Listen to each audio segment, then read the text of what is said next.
Welcome to the third episode of the Ziggurcast podcast. I'm your perennial host, Charles Haynes. You might have seen me in other such hits as Syrup Boy. I don't know whether you remember that. We can talk about I remember that, yeah. Yeah, good.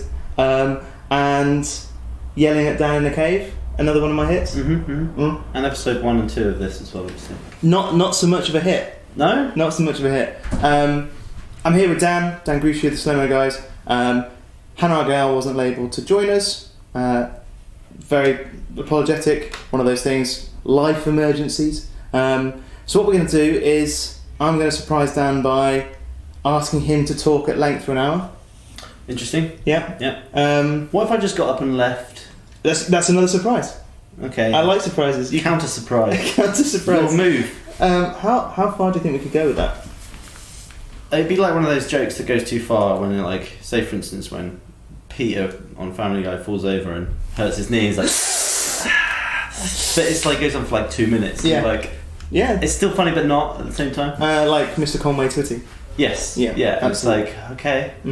I think we probably just blew the mics with the. I don't think we mic checked for. For 2 minutes. If you keep talking too much, I'll just get into there and it'll just ruin the audio quicker. Volume warning. Thanks for joining us. Yeah, it's a nice day. Thought I'd go for a drive and pop down and see you. I also like the idea that it's a nice day. I should spend it indoors.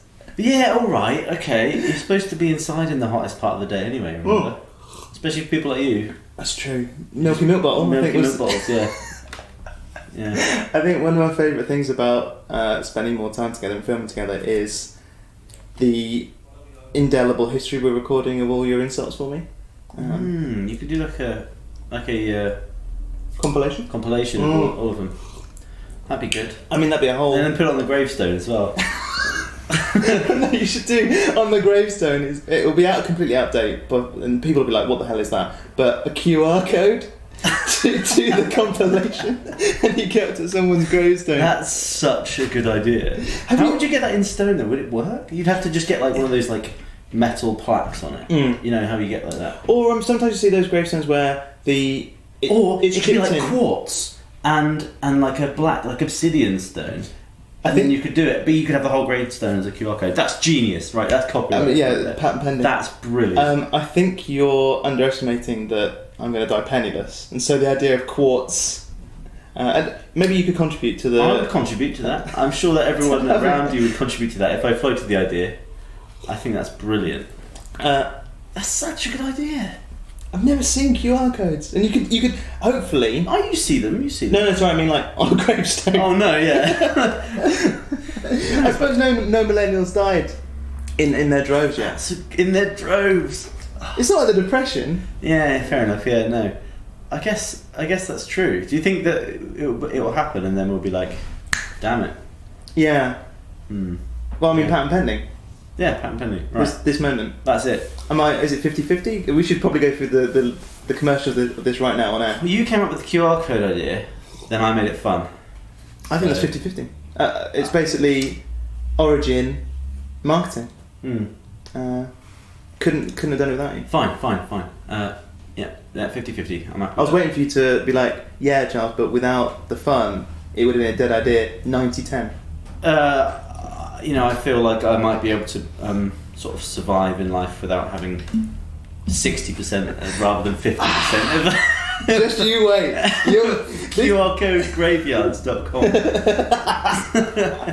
This is going to be live. This is going to be on the internet forever, and you're going to look back at this moment and be like, damn it. Yeah. QR codes. My way of, in terms of like being the origin behind it, and it would be that it's chipped away, and you see those gravestones with like it painted in. So that's the cheap option. Obviously, quartz. The quartz and like obsidian type thing. It doesn't have to be quartz. Any sort of white stone that doesn't fade over time. So that in 150 years, when you're trying to, because all that anyone ever does when they go to the graveyard, if they haven't got a relative there, all they do is just try and find the oldest one they can. Absolutely. That's all anyone does. And read it. And you're like, they died in 1801. Sweet. Well, the thing is, you never really think that far ahead, like in 100 years. And everyone's like, these QR codes, because it's going to be big. But QR code's quite exact. Yeah. The tolerances are probably quite thin.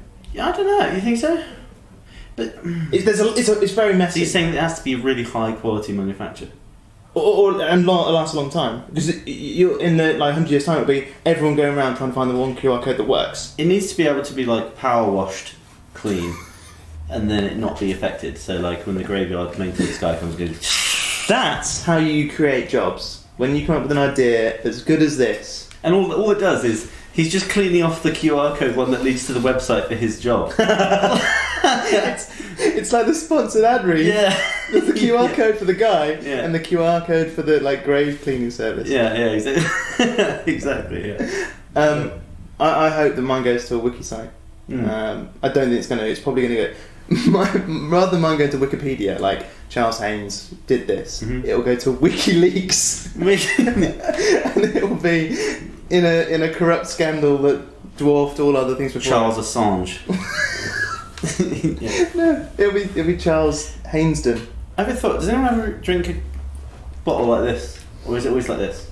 An empty one. Yeah, no, just like a normal. Like I always hold it like this, but then not if you hold it like this. It's a just perfectly good way of holding it, but it just looks weird. I think that's true about anything that you don't use your thumb for, that you're trying to hold. I guess so. I mean, there's a reason why sloths aren't ruling the world. And it's because they don't have thumbs. Partly, yeah. Right. And they can't think up genius ideas like QR code graveyards. So. Well, we don't know. A sloth might have thought it up, but they have yet to implement it because they don't have graveyards. Oh, that's true. And they don't have graveyards because they don't have thumbs.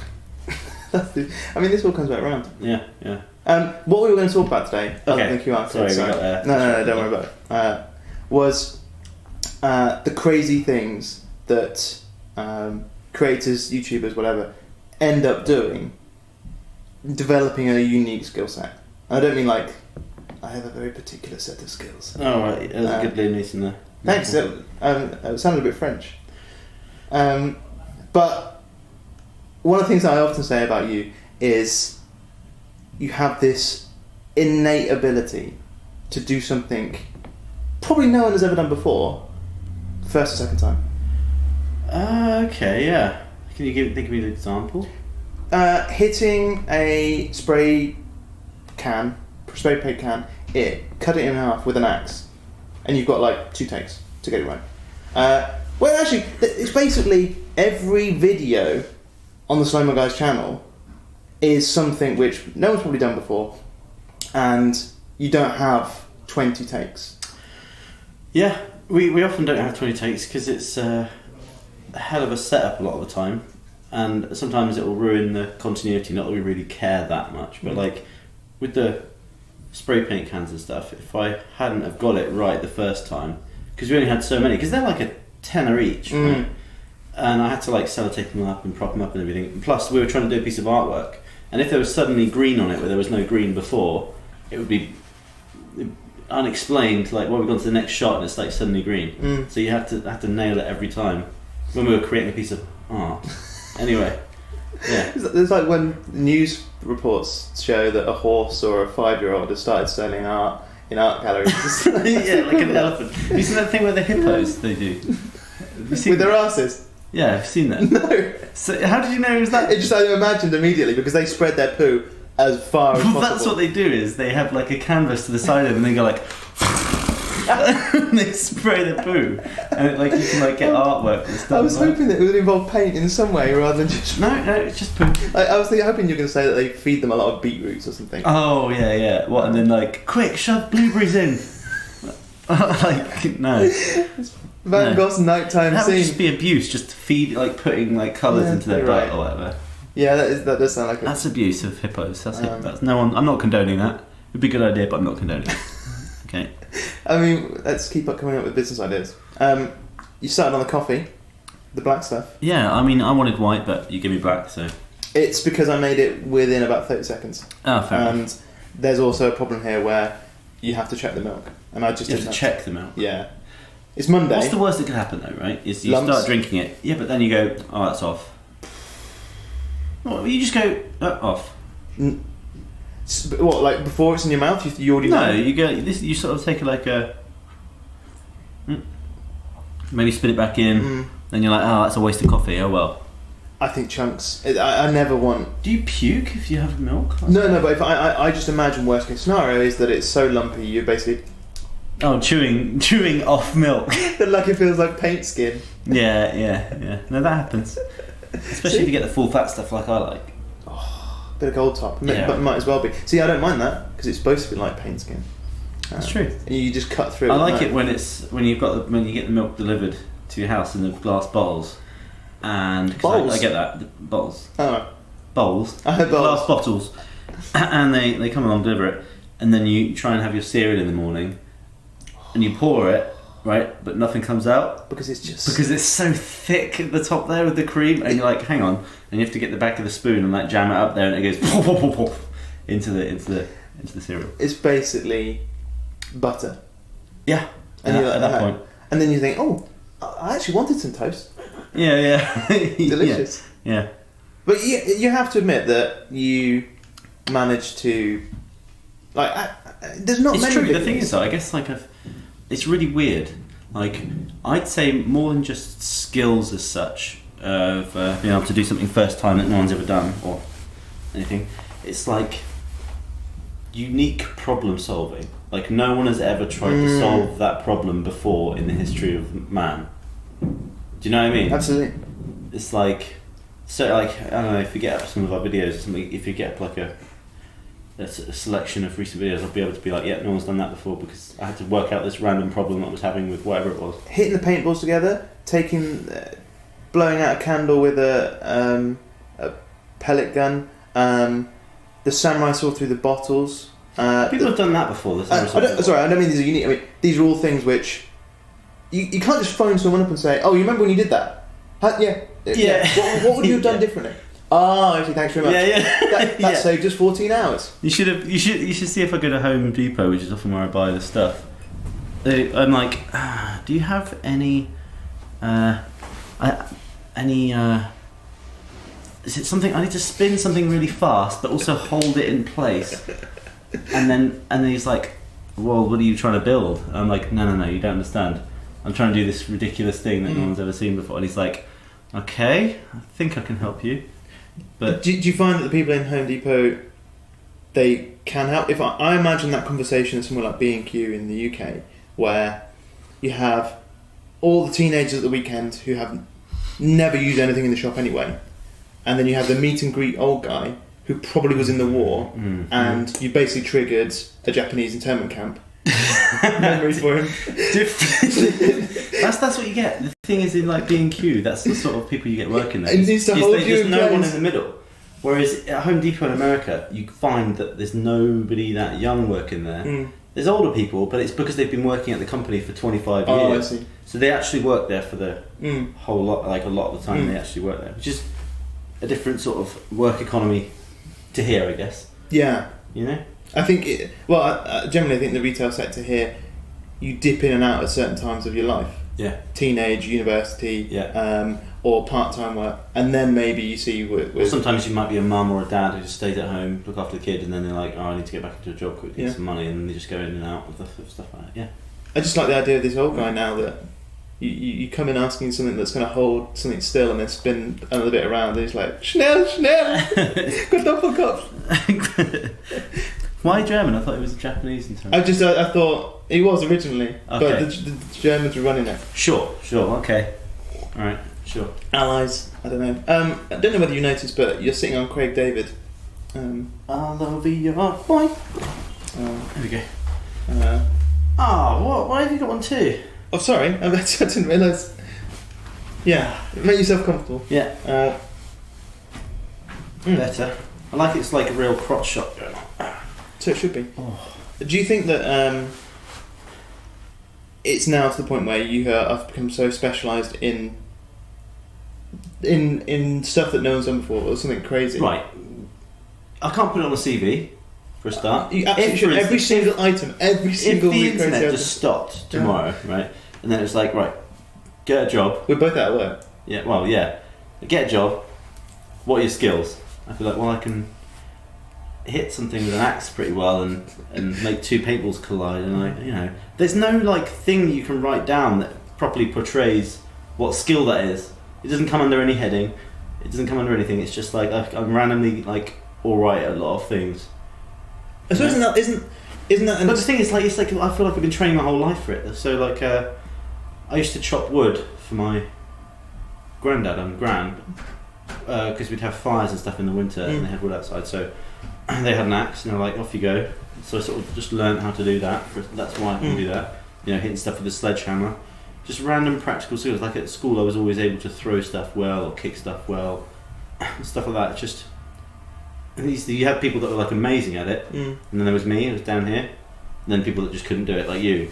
I can imagine just would be no good at using an axe. No bow. Yeah, but then my skills were like that across the board. Like I was never really great at anything, but I was never terrible at stuff. So it was just sort of like I was just all right at everything.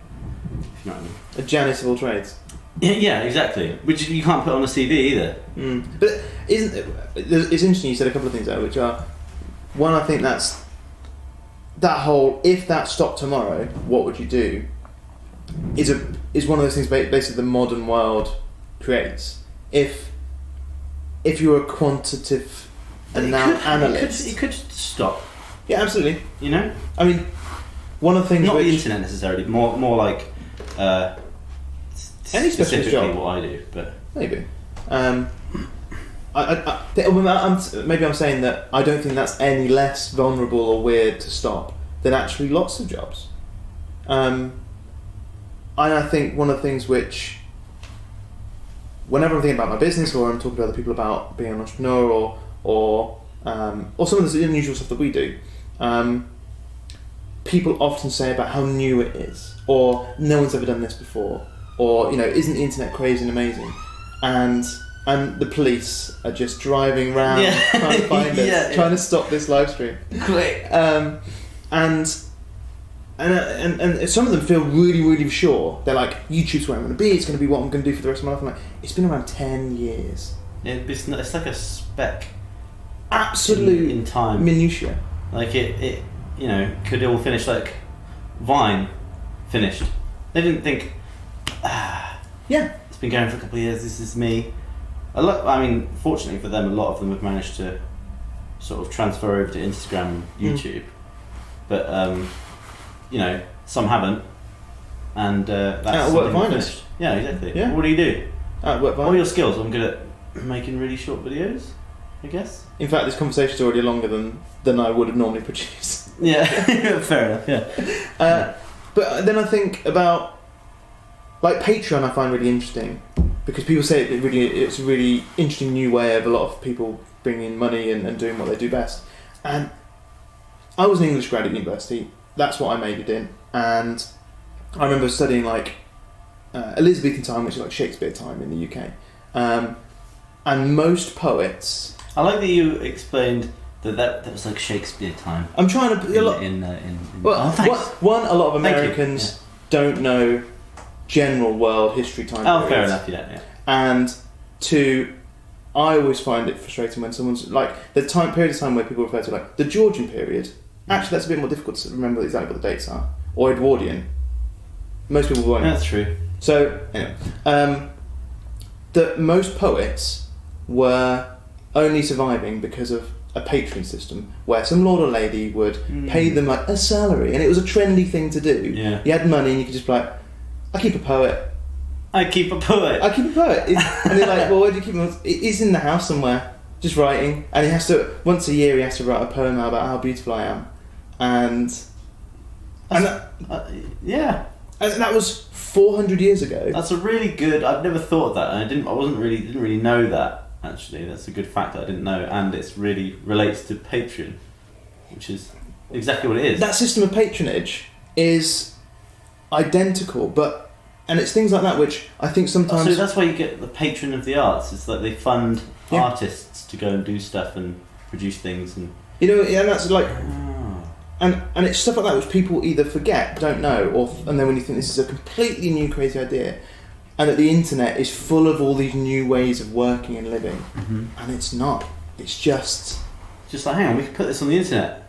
Yeah. This thing that already exists or did exist. There's unique ways of it working around and in the way things happen, but ultimately, I find it interesting what what isn't like viable or commercially viable or what people like anymore. Poetry is not a way to make a living anymore. Well, maybe it never was, but... So is that what you realised when you came out of your English degree? One of the things well, man, where's the lord or lady who's going to sponsor my terrible poetry? Yeah, exactly. I draw with my penis. Poo. It took me ages to work out how much do we get funding for this? I need a patron. Yeah, I need a patron. Well, actually, one of the things I realised, and maybe I already had like a weird commercial mind about the arts, was that I was thinking novels are the way that most writers make money now. Mm-hmm. Plays, less so. Poetry, the worst. That's not always been the case. Yeah. And that's just as much a fashion as... And it's working out why things change or how things are... Well, it's cultural changes, isn't it? And things like that. But I mean, in Elizabethan time, novels didn't exist. That's like a... To me, that's like one of those big, like... They didn't exist. So there's arguments about what the first novel was. Okay, yeah, but what I'm saying is maybe in our culture novels do exist, but in other cultures they must have done. So... It wasn't like someone was like, long form, this should be a thing. In Elizabethan time, pretty much worldwide, no novels existed. Worldwide? Yeah, worldwide. So there was one book from Japan. One book? Yeah. It was? It's called Genji Monogatari, the story of Genji. And it was like 1100. And the next one that was like long form like that, still like 200, 300 years after. Yeah, I mean, to be fair, a long time ago, I'm talking a long time ago now, imagine just like getting your stone chipper out, like tink, tink, tink, tink. Bloody hell. Yeah. You'd have to put your book out along like the walk to Marathon. Yeah. It'd be like 26 miles of book. It'd be like, it'd take you days to get there. Just walking along. You'd be like reading. You'd be like reading. Yeah. Oh, get what happens next? Move your cart! Yeah. I'm trying to read. Hurry up. Yeah. I mean, it's technology advancements like that either stopped or started someone being able to do. The first one in the UK was a book called Pamela, which was basically a novel of letters. And all the characters, everything that happened was letters to other people. Oh, I think I heard about that actually, yeah. It's like 1,100 pages. Damn. Or 900 pages. Ridiculously long. Did you read it? Most of it. Did you actually? Yeah. You're such a geek. Yeah. Oh my God. I love your response to Enough someone's for me, enough, like knowing that that's a fact is enough for me. I don't feel like I need to read it. Like, I'm going to read the first book. But then that's why when you're at university, you have to do more than just know the fact. So that's why I think you made the right decision not to go to university. Yeah. You studied other things like killing people. I mean, I'm not sure if that was a dig or if it was like no, I think that's accurate. It's just a fact. Yeah, well, I mean, how much can you really study that? Probably quite a lot. Yeah, fair enough. I mean, it's not literally the act of killing someone. It's more of how not to die, to be honest with you. Yeah. That's what it is. It's not how to kill someone. It's not like... It's not attack, it's defence. No, it's attack and defence, but mostly how to not die doing it. Basically. So you need to go over there, and people are going to kill you. It's how to win the fight, in a larger sense. So, for instance, if you have... Otherwise it's boxing. What do you mean? Like, if it's just two guys, that's basically just no holds barred fight, mano a mano. But war, army, whatever, it's like a bigger thing. Mm-hmm. It's you as part of a bigger thing. Yeah, exactly, and that's how you have to see it. And it's like you work as a team. That's the whole point of it. You know, you don't attack somewhere purposefully unless you have some sort of advantage. Like we usually use the ratio of 2 to 1 in people, and or some sort of like tactical advantage coming in, so some support from somewhere or something like that. To make sure the odds are absolutely... Yes. Yeah, the odds are in your favour at all times. If that's that's the whole point of it, is to push the odds in your favour. That's why the generals make the big bucks and the little foot soldiers like us. Because they're making big, risky decisions, or at least trying to work out the least risky way of doing it. Yeah, the best way to win. Yeah, basically. Oh, you were in the army 7 years? Mm-hmm. That's a long time. It is a long time, actually. It must be nice to... I'd say I was only in the real army for about 5 years, because the last year of that, once you've quit, it's sort of like... They don't really get you to do anything as such. Because you have to quit for a year. Yeah, you have to like... hand your notice in and then quit for a year. And also, probably a year and a half, 2 years in total of that's probably training to do stuff. So I'd say 5 years of actually being in the field army and such. Does it feel nice that, I mean, your life hopefully is 100 years long, but I mean, I've had a lot of jobs, and sometimes I feel like until there's been a thread that kind of linked them together, that I've jumped around a lot. And having done something for 7 years, that it was a nice chunk of your life where you learnt enough, went into enough depth with something, had a long enough experience to feel like it's a part of you, while still being able to be like, thanks, that's that bit over. It's good because as well that was the only time I could have done that, because you can't. I don't think you can join it after the age of 34. 1. I think. But it is a for me. age. It's slightly different because I just have to go back as such. But if you're joining fresh, everyone calls you granddad if you're over like 30. Like the training instructors are like, "Oh, granddad, get Gramps, get over it." And some of them look at least 46 as well, and they'll all have come from that. Born in Aberdeen. Yeah, they looked 46 before they were even. Yeah, exactly. Yeah, you know, they had a hard paper round sort of thing. Yeah, some of them are only 23. And it's like, mate, how old are you? Just lighting matches on their chins. Yeah. Very small. Put that out. Yeah. You're giving away a position. Just stop writing things. Gramps. It's avoid lights. Yeah. The fire hazard. Yeah. No. So that, like, I've got that done, and that was definitely an experience, and definitely a part of me. You know. It's quite cool, and I suppose that sort of helped with the whole skills thing as well, transferring into doing stuff with slow-mo guys and whatever it is. Physical skills and like problem solving is a big part of it actually. Like, I enjoy problem solving, but then sometimes what it would be is Gav and I will come up with an idea and be like, right, that would be sweet, that would look great. Now how do we do that? And how do we do that and achieve that repeatably and for basically no money? You know, we don't have a big studio backing us up a lot of the time for doing slow-mo stuff, so it's just I'll go out shopping and have to find stuff. Sometimes expensive stuff is also not dangerous to repeat, but sometimes the more money involved, the more effort is involved to make sure it's done properly. It almost is just like, and sometimes it doesn't even look great. Yeah. I think you, when we've been filming together recently, I think you've left me a little bit, not sound like blowing smoke at your ass, in awe of that your training and your personality have led to the, you know, like the same. So those 7 years are part of who you are. And I think when we were caving recently, and there was a section that was particularly tight, and I honestly could say that there was a significant difference between the two of us, and that if I had been in that situation, someone would basically have had to help me. I don't think I would have been able to help myself. I think that noise is someone stealing my car. Hopefully they're stealing your car. Okay. I think someone somewhere in this building has put a hand dryer deliberately where it ruins audio. So there's just a pipe from there, like a sound pipe. There is no toilet anywhere near this room, except it sounds like I think someone's got a hand dryer by their desk. Yeah. Because they're really sweaty typing hands. Oh God, we rise. I think it's an air blade. Yeah. I think if I'd been in a position, I would have got stuck, and someone would have had to have put a rope around me or pulled me out.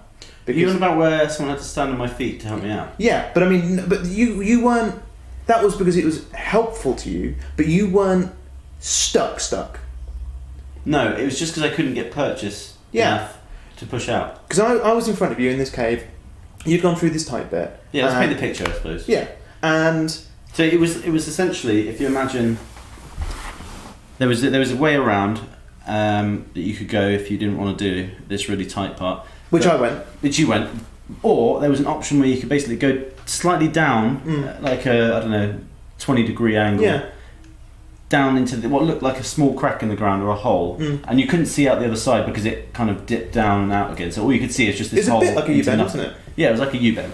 So you have to go head first, and I had both my arms out like this, squeezing through, and it got to the point where I was so stuck because I couldn't get purchase with my legs because my legs were like Sticking up in the air. sticking up in the air. I couldn't really see what it looked like, but I wish I had. yeah. So I just had, And then where in front of you was generally quite smooth. yeah, it was in front of me, it was quite smooth, but I couldn't like grab onto anything because I had my arms like this, and I couldn't like reach into anything, and I had to kick basically just with my toes forwards, and it was so tight that I was like breathing out in order to push forward, so I had to be like push out, Which breathe in, lots of cavers push talk out. about. There's lots of caves where they have those sections where you have to understand your body size, and I think they call them like cheese presses or letterboxes, where you have to breathe in, breathe out, move, breathe out, move. Yeah. And that's for people who are experienced cavers. You did not panic, or you didn't even look stressed. You didn't say anything like, you weren't exclaiming or being like, "Oh God, this is really bad." You just cracked on with it.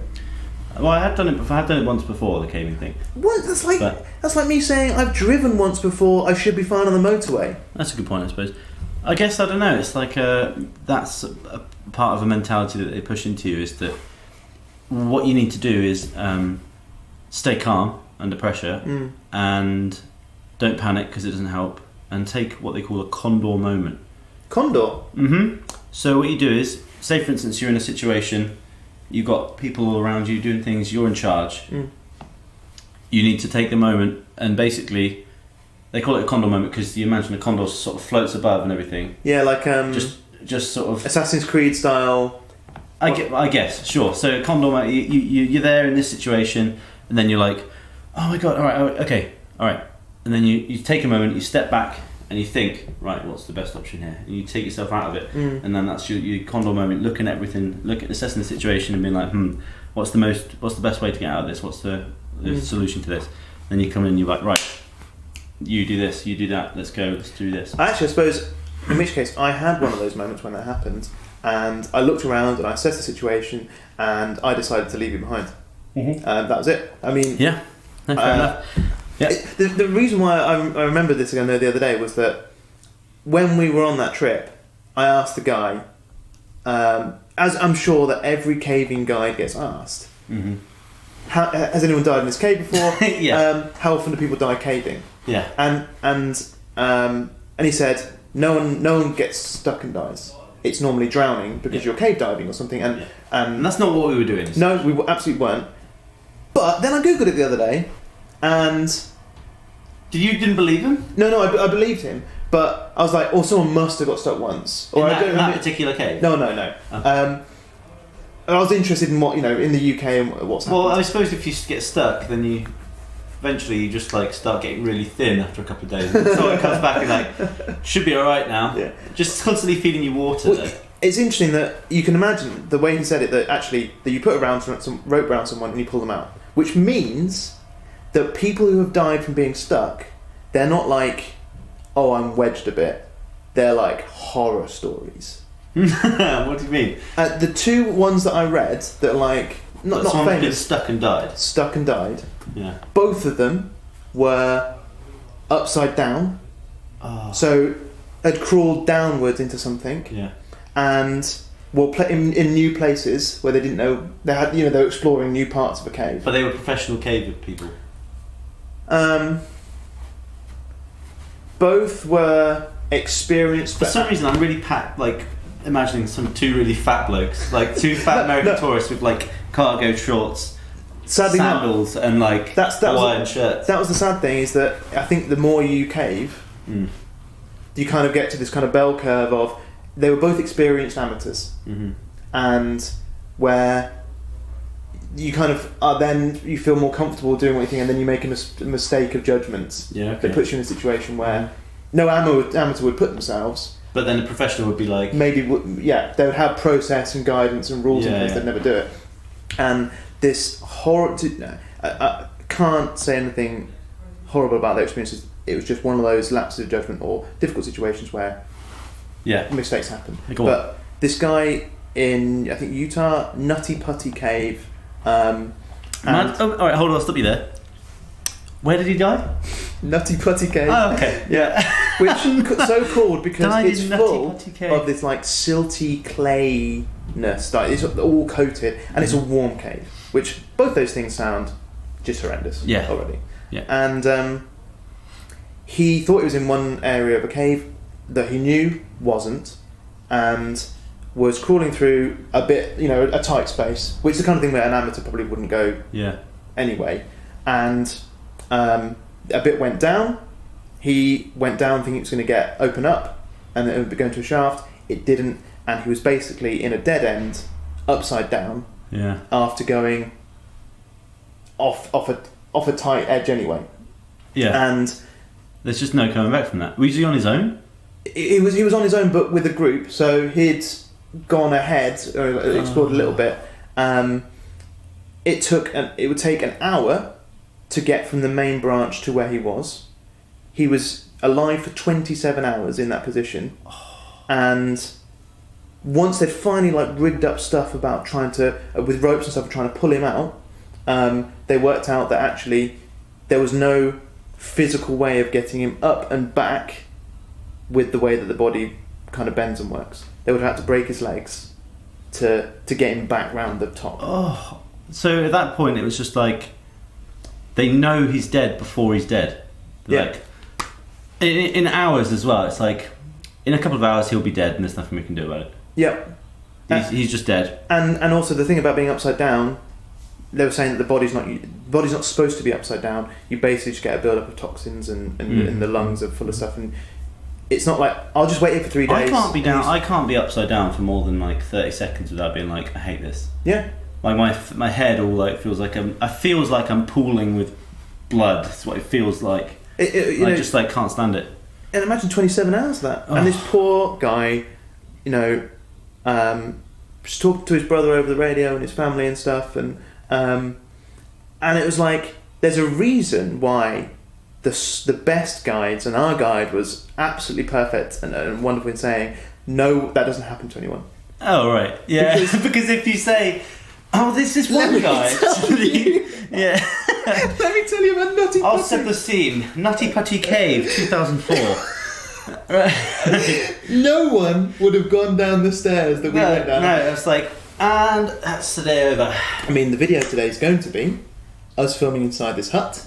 Yeah, we're going to roll around outside. Yeah. We could do some audio pickups, like, I'm stuck. I'm afraid we lost the footage of being in the cave itself. Yeah. But here's some voiceover. Yeah. And then another guy in the UK, similar situation. They're not quite sure exactly what happened, but exploring a bit, upside down. Couldn't pull him out because the rope kept on snapping. And by the time that they managed to get potentially stuff to get to him, that was he'd suffocated. Suffocated? Or at least the CO2 had become so strong where it was. Yeah. Is CO2 denser than just like normal Yes, air? CO2 sinks versus oxygen. So if you're there, after a while, the CO2, you'd just be breathing in CO2. And I think they were also saying that the air was foul anyway. And it's not... I learned, even though I'm almost 30, I learned only recently that when you start suffocating, it's not a lack of oxygen, it's CO2 that you feel. So your body doesn't notice a lack of oxygen. It notices too much CO2. It doesn't notice a lack of oxygen. So you can breathe in, I don't know. You can just keep breathing because you can keep breathing stuff, but you won't be getting anything from it because there's nothing's crossing over in your bloodstream. You just fall asleep and die. I mean, this is a morbid part of the podcast. My I guess that's what happened to him, I suppose. At least he went peacefully, probably. Yeah, and both guys sealed up. So they just went. No way of getting them out. Just not even the bodies. They couldn't even get them out. No, they were like, it's nicer in the grand scheme of things to just seal it up. And put a plaque. How do they seal it up? Just with concrete or something? Presumably, or just like. Well, I mean, when we were caving, there were bits where they'd bricked and mortared. Well, there was no plaques. There was a bit where they'd put a wooden gate over it. There's just 10 dead people behind it. He didn't say. That's the other thing the guy didn't say. People go missing all the time. Who knows if they were caving or not? They might have been caving. That's true. You don't know. And I spent far too long. You ever done this at night when you're like... When you go down a little hole, an internet hole. Literally about caving in a hole. So I was At least going did it after we went caving. Absolutely. Would you have been less comfortable before? I think I would have been fine, only because all the examples I saw were unknown bits, without a guide, or cave diving, which... Yeah, that sounds horrible. I can't imagine doing anything worse than actually putting on scuba gear to go into a cave. Scuba gear is bad enough when the sea isn't even clear. When you're not in some tropical paradise and it's like you can only see like 10 foot, it's not the best. It's like, well, it's a bit like you can't tell which way is up and which way is down because of the... You have to use the bubbles and things, obviously. Yeah. But if you're in a cave when it's pitch black, you're exploring somewhere new. Oh, what a nightmare! I can't imagine anything worse. And like, people do that for pleasure. The worst thing was I was on like the Cave Guild Association or something website, and they'd done like a recent study of how fatalities have reduced. But in doing so, they still were saying it's a 1 in 3,000 chance of dying. So like 3,000 dives, you have a 1 in 3,000 chance. Cave diving. Yeah. And It's I don't know where that measured in the grand scheme of things, but that is a lot more than driving to the supermarket. Yeah, that's true, and that's the most dangerous thing people do in everyday life, I think. I presume so. I mean, I've just made a statistic up completely there, just totally made it. Dan Gruchy, 1 1 in 3,000 chance of dying while driving to the supermarket. No, I didn't say that. That's not what I said. I think we should start making stuff up. I said that one of the most dangerous things is driving to the supermarket. Well, not necessarily to the supermarket, but just driving. I think specifically to Asda. The drivers there on the way to Asda. Terrible. Absolutely. Yeah. I can't imagine something worse. And also the statistics were saying, yes, it improves if you are a professional and you've got a certain number of dives under your belt, but the fatalities were complete amateurs to over 40, I saw 50 a dives. show or film about something, it might have been a video if you look it up on YouTube, about this cave diving in Norway. I think I told you about this. Or it's some sort of place where there was like a U-bend almost, and it'd take hours to get through the whole place. And there was this really tight bit, and someone got their airline caught. They died, and they blocked the way, which meant that everyone had come so far that they couldn't go back because it would have... Yeah, because they didn't have enough air to go back. They didn't have enough air to go back. But then the guy blocked the thing, so they had to like shove him. Like I think like 2 people died trying to get him out, and then eventually the police were like, "Look, no one else is going into that damn place." And then I think they did some sort of operation to get them all out and unblock it and everything. But it's just awful, like complete pitch black, tight little things for hours. Oh, just awful. Yeah. Is that on YouTube.com? Is that? Yeah. Yeah. Yeah. When did it happen that websites used to have like regional variations? I know they still do, but it used to be a lot more common. Like you go to geocities.fr and you'd be like, wow, the French version. It's like ooh la la. Yeah. I've been just going full of surrender flags and. I've been going to .co.uk all this time. It's just really full of bulldogs. Yeah. Yeah. And look at the French version. Yeah. It's interesting. As soon as you go. Yeah. When did that is it just .com nowadays that you'd start? I would say no, because surely you do .co.uk. It depends if. Oh, I'm sorry. I mean, I think if you were starting out and you're a small business, but I mean, most very large companies. I mean, it's really sweaty hands. They've had to start again. It's only about 10 minutes of typing. Yeah. It sounds like a Hoover. Yeah. Oh, okay. I mean, just you can't eating biscuits. You can't sound check for that kind of noise because what do you do? Sit in here for an hour and just wait. Wait! Quick! They're doing it again. Yeah. What was I going to say? What were we talking about? Regional websites. Google's got like .co.uk and all the other stuff. .de whatever. It doesn't change anything though. Didn't that? Huh? I don't think it changes anything. I think it does. Like you can change the settings. Like you go to Amazon.co.uk, it's different to Amazon.com. Amazon.com's the American version. So if you go to Amazon.com, because you think that's what it is, everything will be in dollars, and you're like, what the hell? you have to go to Amazon.co.uk. It's not Amazon.com/UK. It's different. It's different. Different stuff. Different, yeah. Well, I was reading something really unusual the other day about country borders. And in the old days, everyone just made them up, and a country would steal a bit of land, and then people just produce maps, and then they'd just be like, our maps aren't the same. And they're like, yeah, I got more money, I made a bigger map. That's how Russia got so big. They're so sneaky. They only started off as like a little town. They were like, bit bigger here. And they're just selling their own maps. Yeah, they just sell their own maps. Like the Russians, famous map makers. Russia keeps on getting bigger in every one that they produce. Yeah. You've got 20... They try and do it these days, and they have to actually invade a country, but they still manage to do that sneakily enough, don't they? Yeah, they did. Yeah. You got 1921. You want 1923's map. Sorry, someone just killed me. Yeah, I noticed.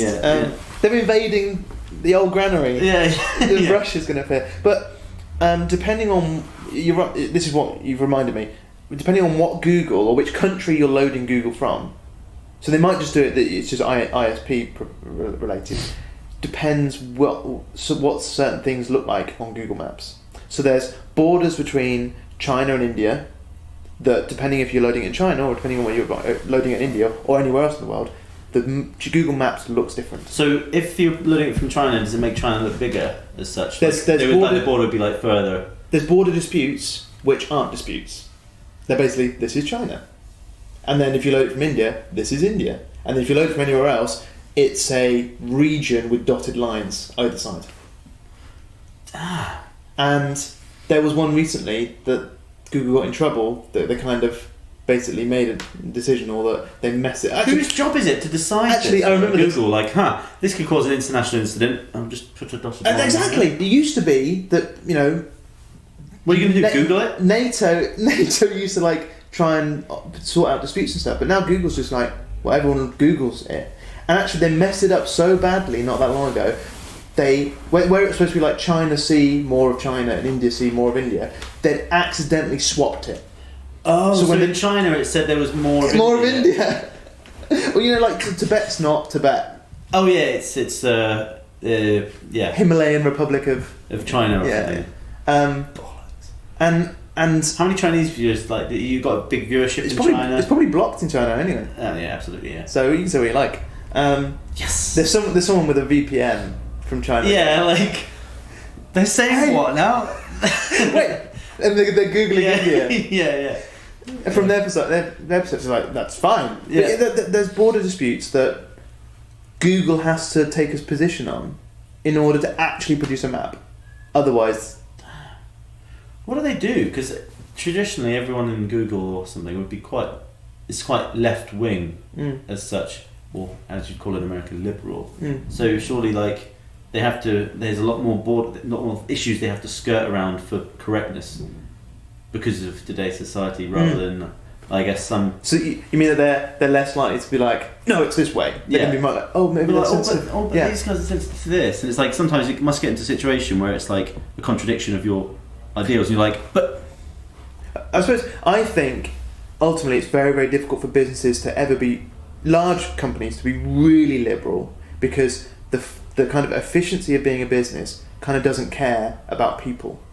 The deadline is we need a map by tomorrow. Yeah.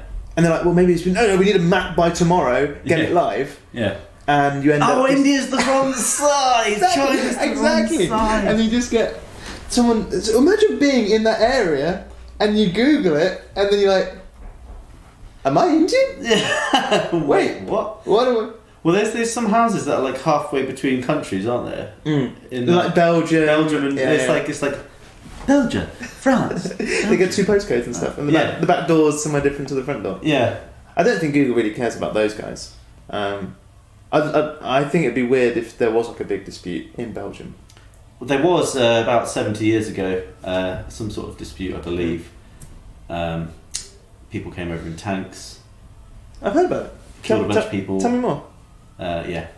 Again, 100 years ago as well. I heard today someone was describing that a colleague of theirs had misheard a word a long time ago, or and they described doing something and making if you want the full version of something, with all the Belgian whistles. Belgian whistles. That's so funny. Was it a misnomer? Is it? I have no idea what it is, but that's funny. When you you believe it your whole life. Yeah. How old are they? I have no idea. I don't know who the colleague was, but all the Belgian whistles. You see, I got most of those out of my system when I was 5 years old. I love it. Like I used to think it was, you have a bonfire in the. Yeah. Well, I used to think it was bomb fire when I was 4. Oh, amazing! Imagine a fire that starts with a bomb. Yeah, and I used to think a bow and arrow was bone arrow, as well. I like that. Yeah. I used to think it was tender hooks instead of tenterhooks. I used to think it was hooks that we basically would tenderize stuff. Tender hooks. But What even are tender hooks? I had to look it up. What are Obviously, so because everyone kept on correcting me, and then I'd be like, "There's a reason I don't believe you. What are tenterhooks?" Yeah. But when you stretch animal skin to turn it into leather, the hooks to hold it onto the frame are called tenterhooks. I'm on tenterhooks. Which makes sense. But for a long, long time, no one knew what they were, even though they were correcting me. Which, to be honest, if someone corrects me and then they don't know what the hell they're talking about, grounds for dismissal. Yeah? I'm going to make an effort now to correct you and make you believe something that's not true. It's a bonfire, not a bonfire. Prove it. Yeah. What's bonfire mean? Yeah, that's true. Fire of bonbons? Yeah, but this is a segment on a show from ages ago of people writing in with these kind of things, and one of my favourite was that someone's mum used to keep on telling them that their bedroom needed to be tidied because it looked like a Bonzi tit. A Bonzi tit? And they were like... A Bonzi tit? Yeah, and I was like, what's a Bonzi tit? No, a bomb's hit it. A bomb's hit it. In a bedroom looks like a bomb's hit it. What's a Bonzi tit? Bonzi tit looks like a bombsy tit. And I know, it sounds like a bird. Like you got your great tit, your crested tit, your bombsy tit. Oh man, yeah, it's good. It's a good one. I like it. It's a good one. I think that's my favourite kind of You bird. would be so cruel to your child to just do that. I can't wait. On purpose. I can't. So when you're teaching her to speak, just slightly mispronounce stuff. Yeah. Or like give her stuff to read, but then when you like slightly mispronounce it, but like in a sneaky way. There's weird ones that people often do, like hyperbole and hyperbole. Yeah. I'd just be like, oh. But do people pronounce it hyperbole because they've only read it? Exactly. Or because they've heard other people that have only read it say it. And then it goes on and on and on. And it just goes on. I mean, there's a lot of changes that happen in English language like that, where we end up, like in... I hate it. British English, I hate it. Whilst and there's other words that end in st, while in America they just say while, or I can't think of any examples, but we use st. But the thing is, in America, one that doesn't sound right to me and always sort of like grates jars on me is when they say something's different than something else, rather than say it's different to. They say, oh, that's different than that.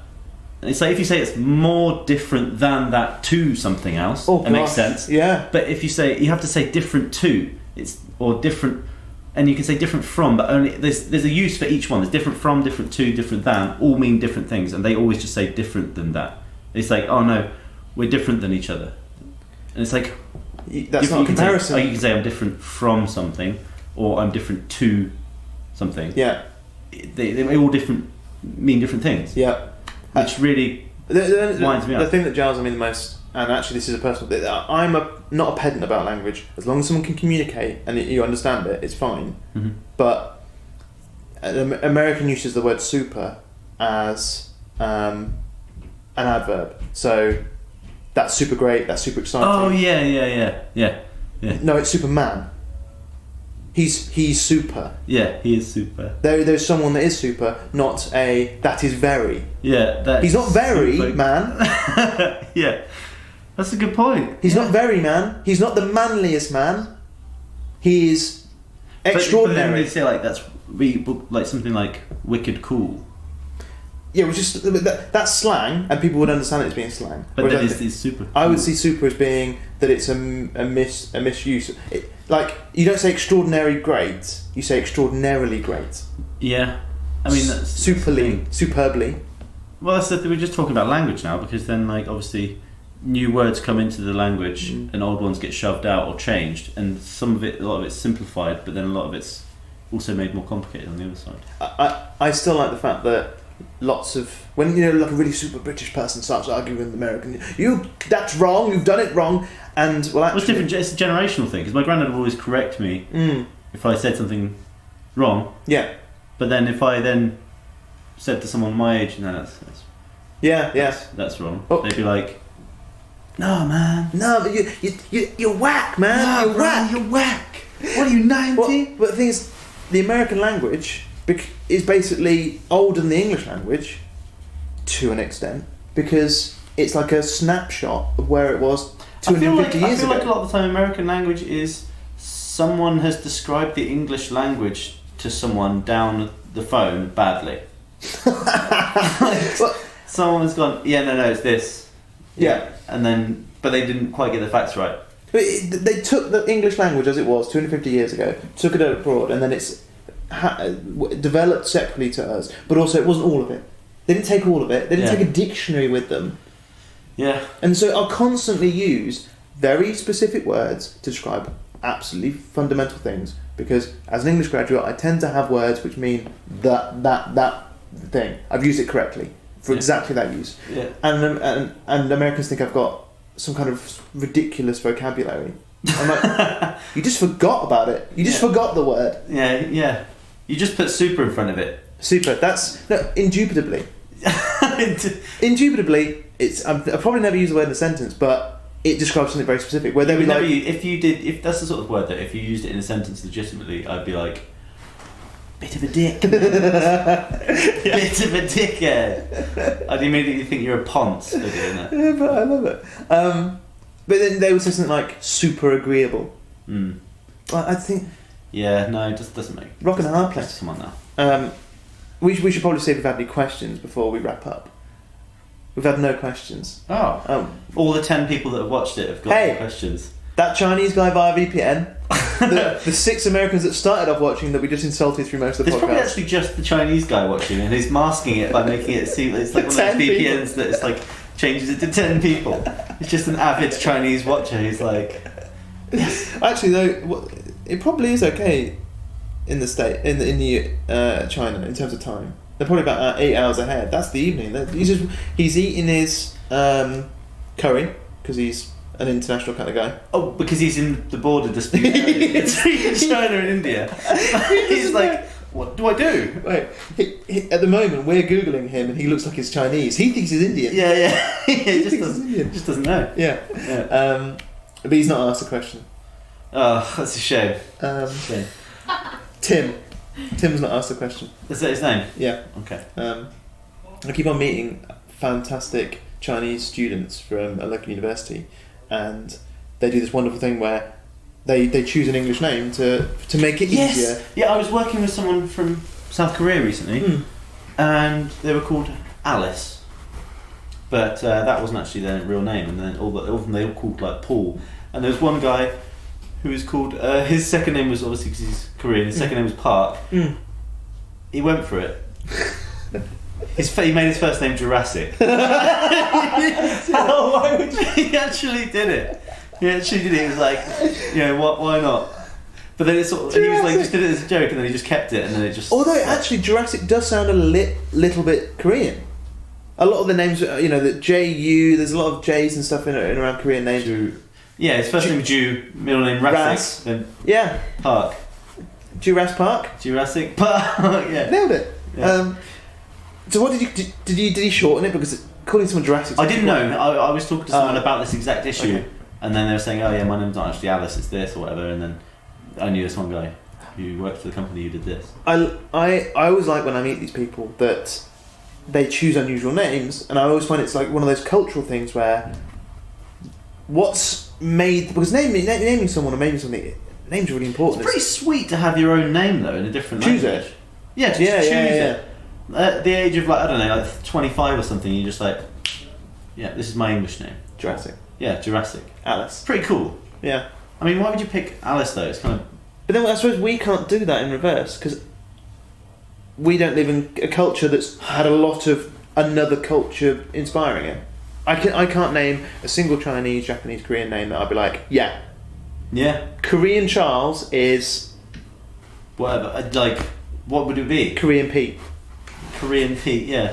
It's just so difficult. I met a gentleman the other day, Kelvin. Never met a British guy. Was he Kelvin. hot? was he called? Like Calvin Klein. No, Kelvin, the temperature thing. Oh, Sorry, sorry. forget it. And never met a British guy called Kelvin. In fact, it seems like quite an American thing. But great. You liked it? Would you change your name to Kelvin? Kelvin Haynes. To get a pretty cool name, actually. Kelvin Haynes. If you push out another Sprog, you should definitely call it Kelvin. It's on the way. Well, no, not literally on the way. But you're trying. Yeah, I mean that's one of the best conversations you can have with someone to make them feel uncomfortable. If they don't like that kind of thing, is currently having sex with my wife.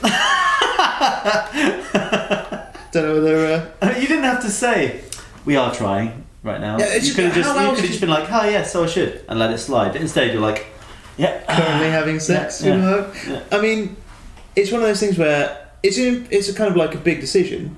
So it's to not talk about it seems quite weirdly secretive, but there's no nice way of saying it.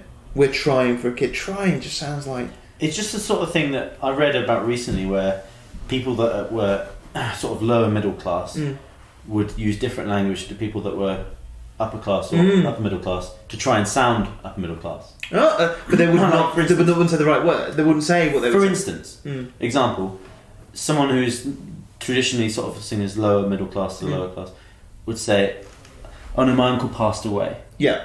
Whereas someone who's actually upper class or upper middle class would say, "Oh no, my uncle died." Yeah. But to try and sound posher, they would try and say. So it's like a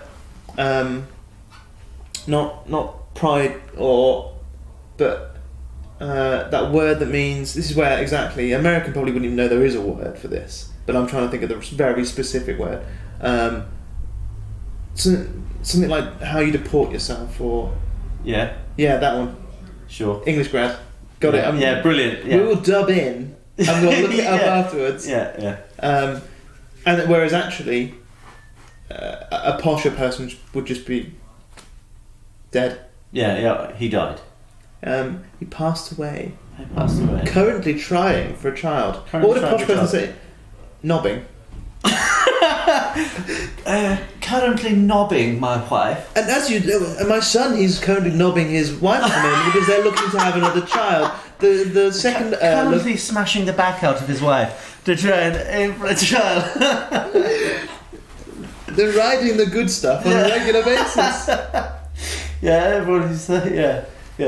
Contemplating the ceiling at least twice nightly. Yeah. Oh man. But then, are they stuck in like a middle ground of where posh people and just working class scum are they just say whatever they want, and it's these people in the middle who are like, that's what it is. That's exactly what it is.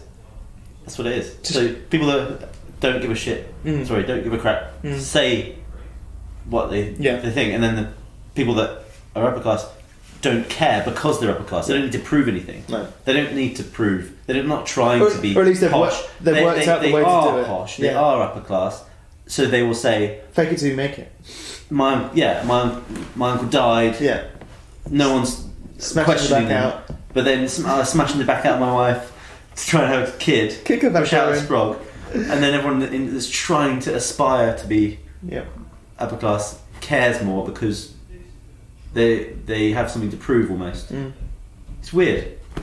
I like it's something which I am not very popular about, because I like to talk about class in the UK because I still think it's completely rampant. It exists. You can't not talk about it personally, but it seems almost a bit that if you talk about it, it's almost that you are happy with it existing. But no. That not talking about it, it's like any of these issues and things. Not talking about it doesn't help the situation, right? Trying to deny its existence doesn't help. The fact that you can talk about it and acknowledge that it exists, that it might be a problem in some areas, that does help, I think. Absolutely. I'm one of those, like giving it power is it gives it exacerbates the problem. Yeah. I'm one of those wishy-washy lefty kind of people that thinks communication is key to making any kind of change. But that's the right sort of leftist, though. I think so. I think denying. It's almost like if you don't talk about class, you then spend hours trying to be very specific about not hurting feelings. To say, well, actually, the people that don't exist. No, just say you think that some people who are lower class or are working class or upper middle class, whatever, it's a means of communicating quickly. Mm-hmm. Not saying that you think it's good that exists, mm-hmm. but otherwise, trying to talk about it in any other way is almost like denying it. Yeah. People with an income below... But it's not just about income, though, at all. No, it's absolutely. Not at all about, that's not what it's about. That's why we have a class system. In America, they don't. They have income levels, but they don't have a class system. No. Yeah, it's really strange, isn't it? But you can be upper class and poor. Absolutely. You can absolutely be that. I mean, I grew up in... my family were farmers, and there's so many upper class people I know. There's a few that are poor, but their accent is very posh. Yeah. But they also swear and not care. Yeah. And say things like that. Yeah. But do you know what I mean? Yeah. I mean, so many farmers are asset rich, cash poor.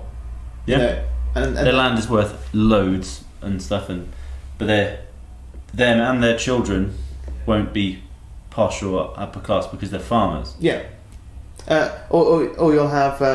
But one thing that I get in trouble with though is that as part of like this class issue, I talk about new money and old money. Nouveau riche. Yeah, and I think there's an element of taste and judgment and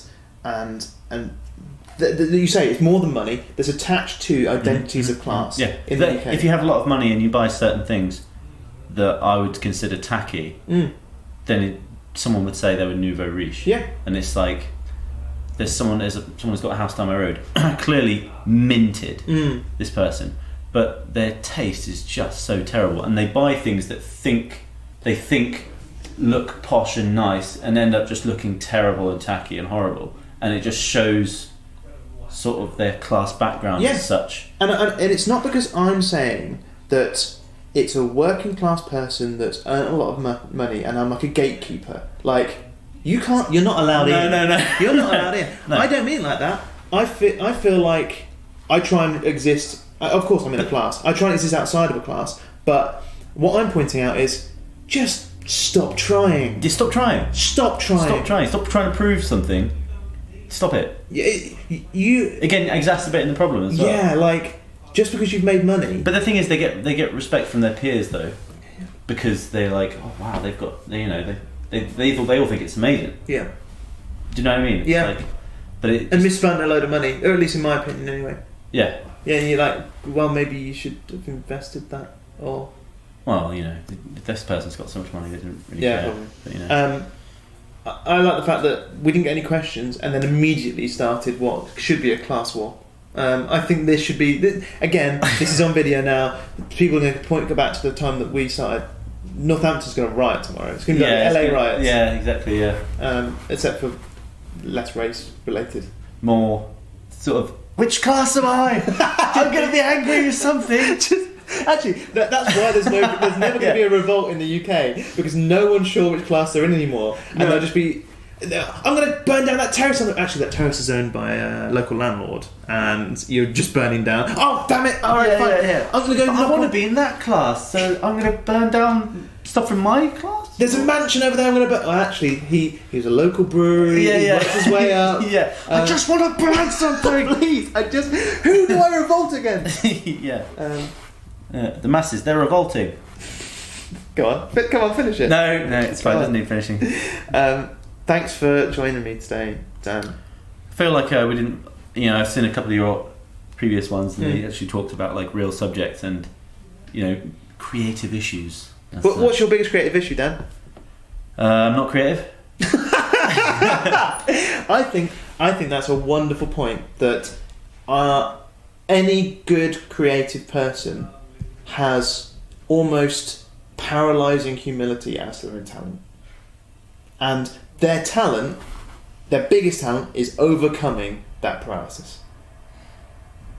Okay. I don't think I've ever met someone that was just like inspirationally creative and talented who didn't cry in a cupboard fairly regularly about what they were doing. Cry in a cupboard? Yeah. The reason that I don't say anything about it usually is because when I was in the army, it was almost like I wasn't allowed to talk about it. If someone brought up the fact that it said, "Hey, you do those videos online," immediately everyone, I'd be like, I would never mention it, not once. Yeah. But if someone did mention it, then even though I didn't mention it, all my friends would be like, "Oh, he never shut up about it, will he? He never shuts up about it." Like, take the piss out of me. So I just never brought it up, and I never mentioned it. I never say anything about it. I never, So it's like helped, I guess, keep me like a normal person. I think. I suppose it's one of those questions of which came first. Were you quiet about it because you didn't want to develop a profile, and It's funny because I went to Northern Ireland, and because you move around a lot in the army. At this point, Snowmobile was pretty big. It had millions of subscribers, all that sort of stuff. And our audience isn't generally people that work in the army. So I was safe in assuming that no one would recognise me or know who I was or anything. So I went to Northern Ireland and started a course, and then within a couple of weeks, going out on nights out in Northern Ireland, like Belfast and stuff, we went to one place, and I was just with my army mates, and someone came up to me like, "Oh mate, can I have a picture?" And I was like, "Yeah, I guess, yeah, sure." And my mate was like, You mean a civvy? A civvy out? Yeah. While you were out, and then all your army friends were like, What's going on? And then I went outside, and then I had a bunch of pictures of everyone else, and he was like, What's going on? What's going on? And the mum was like, "Oh, he's in the Snowman guys, obviously." And he's like, What's that? Yeah, what's that? And then I was like, oh no. It begins. Now apparently I'll never shut up about it. At the beginning of your course, so then you had the rest of your time. It was about 2 weeks I had there of just being normal. Just being me, as opposed to anything else. But, that obviously didn't last for the whole course, which was about 3 months or something. So it's interesting that you're saying that you don't think you're creative. I find that the most frustrating people that contact us to work with us, or smaller digital creators, they constantly talk or think about the creative person they want to be, or even they already think they are. And most of the very talented or the very successful people, they're not wasting their time thinking about what they want to be. It's they're always worried about the person they already are, or they're already creating, basically. You and Gav must have 250, 300 videos? Including the Super Slow Show, I don't know, over 200 probably. Yeah, and I'm not sure. It must be over 200 now. I think I find that the ones that are worrying the most are the ones where or thinking that they're constantly thinking about, well, I'm famous, I want to be like this, and I'm like, you've got 10 videos. That might as well be a hobby right now. Yeah, you're not creating. Get the people that I can't imagine Gav. Well, actually, to be honest, there's no situation in which he doesn't film. He films constantly. Always has done though. Yeah. Like when you're out for whatever reason, always whipping his phone out when other people wouldn't think to. Phone. Or anytime anything he's had. Not whipping anything else out. Well, anytime he'd be like always like taking pictures or whatever. He's got a couple of videos in mind on actually. But one of them I accidentally sent to him. Oh yeah, where did the frame? Yeah, because it used to be iPhones used to record in 4x like it would record in 16:9 but show in 4x3. So you'd have to expand the video out to actually see the whole frame. So I was there, like taking a piss, because I used to go for a piss in his toilet at home, and it used to really annoy him because he said that I would piss really hard, and his bog was right next to his bedroom. So I'd be like going for a piss, and then he'd hear just like me just annihilating his toilet. But I never, he was like, "Are you forcing it out?" I'm like, "No, it's just how I go for a piss. Like, what do you want from me?" I think you just got a really weak stream. I guess so. And then, so we were out at an Indian restaurant, and I was getting kind of drunk, and I was like, I know. And so he was sat down and eating, and I just went to for a piss, and I just went and forced out. I was like trying to like piss it out, recording it on my phone, like haha, framed it perfectly. I was like pretty proud of it. Finished recording, and I sent it to him on the way back to the table. He received it like bing. I wonder. Right? And he played it, expanded it out, and it just got the tip of my penis, just like the sort of the first inch, like pissing into the urinal. So yeah, he's got that on his phone. He can watch that anytime he wants. He probably does. Yeah, quite regularly. Yeah, it's probably one of his biggest hang-ups is the weakness of his stream. And he's constantly recording his own and just comparing. Yeah. I'll send him some mine just so that he's got another example. We have like a contest. I reckon I could piss the other side of this room, no problem. I'd have to need it. They can't see that behind the camera. It's about 20 feet. Yeah. If not 30 feet. If not, yeah. We're in a huge room for some reason. Yeah, I mean, it's really long. Yeah. Weird. Yeah. With a hand dryer upstairs. Yeah. Well, I mean, on that note of a good amount of penis talk, which is probably going to be cut, but I think we should end it there. Yeah, sounds good. Thanks so much for joining us. This has been a phenomenal, groundbreaking episode. A highlight of my life and one of the lowest points of Dan's. So thanks for joining us, Dan. My pleasure. Great.